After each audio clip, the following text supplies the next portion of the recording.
Näyttikö omalta koiralta? Suuri piirtäjä. Yllätyin, miten paljon se väistää haalaria tuolla. Joo. Säikätti vähän. Se pitääkin vähän väistellä sitten. Tuosta laukausta loppu monessa laukaus varmaan.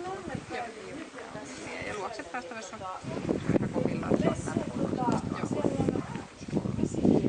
Kovuus eli tuossa haalarina näkyy, että se on hivenpehmeä. Ei siinä sen kummempaa muuta kuin hieman. Joo. Eli se on plus ykkönen. Usein katsotaan tietenkin muuallakin. Kuitenkin se tulee kuitenkin katsoa, vaikka se säikättikin. Kaikki se niinku tsekkaa sitä kuitenkin. Temperamentti.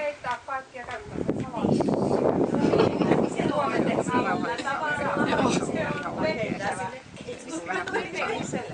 Miettii, että kannattaako se toimia vai ei. Niin kyllä se tuonne kakkoseen menee, kohtuullisen vilkas. Kyllähän sillä nopeet jalat, ei siinä mitään. Joku tarvetta tulee siihen. Ja sitten tuossa hermossa, kyllä se kuormittuu tällä työjälkällä ihan selkeästi. Se on toi plus ykkönen, eli plus ykkönen ja tämä oikein heikkoistunut korkeyksikkö. Ei ihan se mitään kuolalla, eikä mitään tämmöistä.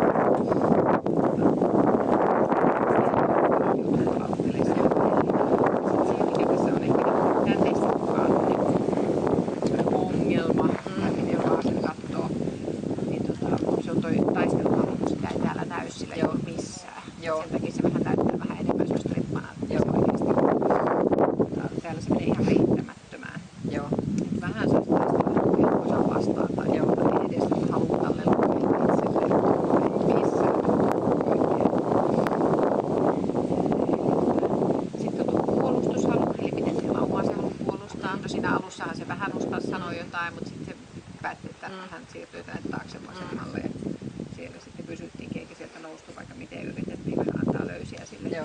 Mutta pienen se siitä huolimatta niin kuin pääsee silloin, koska se yritystä siellä oli. Ja toi terävyys tuossa seinällä vähän sama asia, että se pörisee aika silleen kivasti siellä vienosti, mutta pörisee kuitenkin eikä lähde heti lentämään. Et sit tietysti kun siitä tullaan vielä vähän lähemmäs, sit se oli hölvet pitää kauluttaa sitten. Eli se oli pieni ilman jäljellä hyökkäyshalua, että se tosiaan kun mä osasin käyttäytyä, niin sylihän se tuonne kaivoon tunkee toiseen kainaloon päälle. Toimintakyky meillä on sitten vielä tässä. Se on toisaalta vähän jännä tällä koiralla, kun miettii tuota kelkkaa, että kuinka paljon se sitä pelkäsi, niin siitä huolimatta se sinne ovin avoin meni. Itse asiassa sitä joutui houkuttelemaan siihen, kun hetken aikaa annettiin sillä aikaa puntsaa. Kyllähän sillä täytyy sitä toimintakykyä. Eli vähän sama tuossa pimeässä. No se voi olla, että se temperamentti tekee sen, että ensin ollaan vaan vähän niin kuin, että vitsi, että mitä tässä tapahtuu.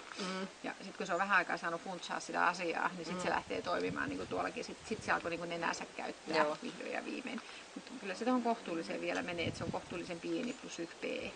Et kun ajattelet, että se kuitenkin vähän puolusti teitä ja vähän puolusti itteensä, että joka paikassa sille pikkasen kuitenkin. Ja sitten toi kelkka oli niin hyvä.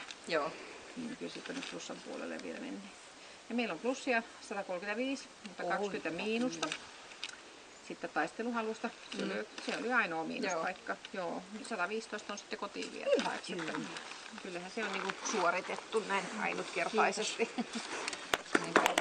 Nyt on kato MH ja luonnetestit tehty. Nyt loppu nää. Nyt vaan enää näitä kivoja lajeja. Juoksemista ja kiinni ja agilityä.